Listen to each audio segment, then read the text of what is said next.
Thlarau Thianghlim nei ro ziak tu si valal chan hima ra siveng lokal Jerusalema pindan kohar tak markanu pindan kha inro puile moi khovel changka na thuam nilo ma se pathil tiam thlenna mun ani asin chu intlom te chu khovel rosum le pai nilovin Thlarau Thianghlimin alo khatta chu ina omte chu Thlarawin apola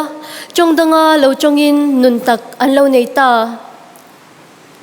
Thlarawin apol mia lo te hian nun tak zunei mia lova nun tak nei si lo te hian mu sit na tui thol kan chunga an lei bua a diriam na feki bar min le khumfo chin aderanungin aderin lalpa an faka piang thar kur an ho a nun lem an sing chin achiak du khop mai nangpo an chi thea hian ilo chiak ve hlo ange Thlarawin chongdangin ala chongtir lo che ani chuan ngai tha omna chi ani lovania Pentecost ni ami te po khan chongdanga chongin bul an lo chanasin be seina sei takneya be dong le si alen te deng tura lui lampan le ta peteranun mol hi ngai tua ngayem huai sennat la chama mei chema azam peterakha Thlarau Thianghlim wangin huai senna le be seina thar anei le ta azam to lova akhur to heklo huai takin simula inswa ngai damnan iswa Krista mingin baptisma chang cheu ro ti chuan Thlarau Thianghlim pe khi in mu ang atiam kha nangni tan po infate tan po latakami zong tan po lalpa kan pathianin anhe na akau apiang te tanani e ti in na aw chuak ta ani kha lai tlangwal kha politician korchung ha kha o nangma kha Thlarau pol na idong khat ve hle angmo I hoi herale tlat imendan kha sa khwalo I browsing history chunglam khian achin chia chate mainia o le Thlarau pol na changlo le hian khompui hinuam anti thei te mainia an hoiton zoka lalpa nge an zon mel cha lalpa lam en lova chelo deulo entepon om anti chu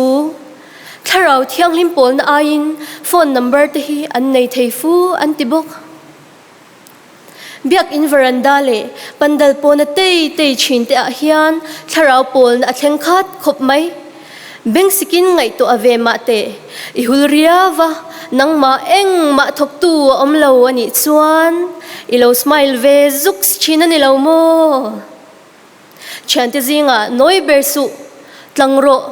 lian puin tlang shudro ti chuan Krista chuan Calvary powder achulang che nulate u monglem tinlem lemlem alem veka kanin cheina hian kan nun dalho zia atar langa atak lan chwa puingam lova adera nung alema khosa kan ni na hi paya hun viau alema nung chinte a Thlarau azalen lo nang tlangwal mel cha hebrai tlangwal mausia khaisia em eng a shilo a khoi ve ngei tia lo oi eng tin ngei dam kho chwa thei zok ani chuan khovel ro puina ain pathian a thlangasin pathian mi te ne na ti du da tuar atlanga mu thei lo chu mu sin nang chuan pathian ain khovel ro puina I thlanga mu thei lo ain khovel I mulian zok mo Thlarau Thianghlim nei molang che kan zinga chingne beram bun sin kan omem le ibulami te khai ei da zo vekange o tak chau ak ar on changton vun te kan omem ma ni na aya ro puile moi lan tum kan omta emni in chei na ani lovania Thlarau lam thil hi ro puina te moi na te lal na te thunei na te I hum chu na mi te thinlung hliam tu ini chuan ro puina po a ro pui zo lova moi na po akim ki zo chin thunei na in chapo na aken tel zel awangin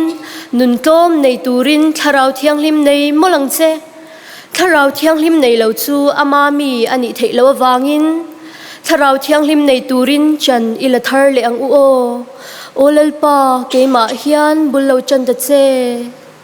kalome